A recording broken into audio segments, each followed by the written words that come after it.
Hi everyone, in today's video I'll show you how to fix network problem in your device Redmi Note 13 Pro.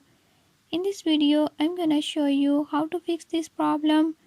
Before I start, if you are new to my channel, don't forget to subscribe and hit the bell icon. Watch complete video and learn how you can do it. Let's watch the video.